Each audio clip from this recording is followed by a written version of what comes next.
പ്രിയപ്പെട്ട കുഞ്ഞുങ്ങളെ, നിങ്ങൾക്കെല്ലാവർക്കും ഹാപ്പി ചിൽഡ്രൻസ് ഡേ. ഇന്ന് നിങ്ങളുടെ ദിവസമാണ്. എല്ലാവരും സന്തോഷിക്കുക. എല്ലാ ദിവസവും നിങ്ങളുടെ തന്നെയാണ്, പക്ഷേ ഇന്ന് നിങ്ങളുടെ സ്പെഷ്യൽ ഡേ ആണ്. ഈ ഒരു ദിവസം എനിക്ക് പ്രത്യേകം ഓർമ്മപ്പെടുത്താനുള്ളത് പ്രിയപ്പെട്ട അധ്യാപകരോടാണ്. ഈ കുഞ്ഞുമക്കളെ നിങ്ങൾ സ്നേഹത്തോടെ കൈകാര്യം ചെയ്യുക. തെറ്റുകുറ്റങ്ങൾ തീർച്ചയായിട്ടും ഉണ്ടാവാം. നമ്മൾക്കുമൊക്കെ ഇങ്ങനൊരു കാലഘട്ടം ഉണ്ടായിരുന്നു. നമ്മളാരും തന്നെ പെർഫെക്റ്റ് ആയിരുന്നില്ല, ഇപ്പോഴും പെർഫെക്റ്റ് അല്ല. അപ്പോൾ ഈ ചെറിയ മക്കളുടെ പ്രശ്നങ്ങൾ കാണുമ്പോൾ അക്ഷമരാകാതെ, ക്ഷിപ്രകോപികളാകാതെ, പൊട്ടിത്തെറിക്കാതെ അവരെ വേണ്ട വിധത്തിൽ സ്നേഹത്തോടുകൂടെ പരിഗണിക്കുക. എല്ലാവരെയും ഒരേ രീതിയിൽ കാണുക. ജാതി അധിക്ഷേപം നടത്താതിരിക്കുക. പഠിപ്പ് കുറഞ്ഞവനുണ്ടാകും, കൂടുതൽ പഠിപ്പുള്ളവരുണ്ടാകും. ക്ലാസ്സുകളിൽ വേർതിരിവ് കാണിക്കാതിരിക്കുക. കാര്യം അവരുടെ കുഞ്ഞു മനസ്സിലേൽക്കുന്ന ആഘാതം അതൊരിക്കലും മാറുകയില്ല. അത് വ്യക്തമായി എനിക്ക് പറയാൻ കഴിയുന്നത് എൻ്റെ ബാല്യകാലത്തുള്ള എൻ്റെ ഓർമ്മകൾ ഇപ്പോഴും എനിക്കുണ്ട് എന്നുള്ളത് കൊണ്ടാണ്. എല്ലാവർക്കും അതുപോലെ തന്നെ ആയിരിക്കും. കണക്ക് പഠിപ്പിക്കുന്ന ഒരു ടീച്ചറുണ്ടായിരുന്നു.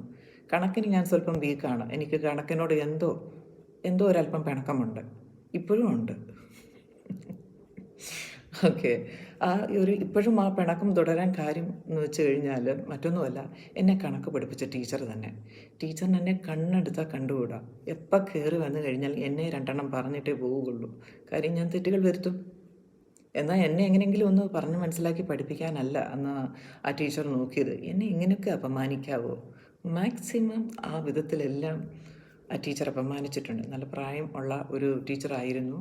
ഒരു കോൺവെൻറ്റ് സ്കൂളിലാണ് ഞാൻ പഠിച്ചത്. അപ്പോൾ ടീച്ചറിൻ്റെ പേരൊന്നും പറയുന്നില്ല,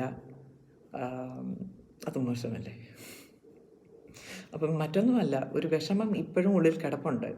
how she was treating me, ആ ഒരു ചിന്ത ഇപ്പോഴും എൻ്റെ മനസ്സിലുണ്ട്.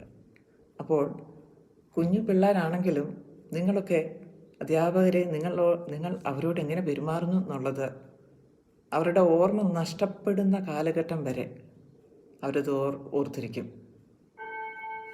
കുഞ്ഞുങ്ങളെ സ്നേഹത്തോടെ കൈകാര്യം ചെയ്യുക. തെറ്റുകളും കുറ്റങ്ങളും സ്നേഹത്തോടെ പറഞ്ഞ് മനസ്സിലാക്കി തിരുത്തി കൊടുക്കുക.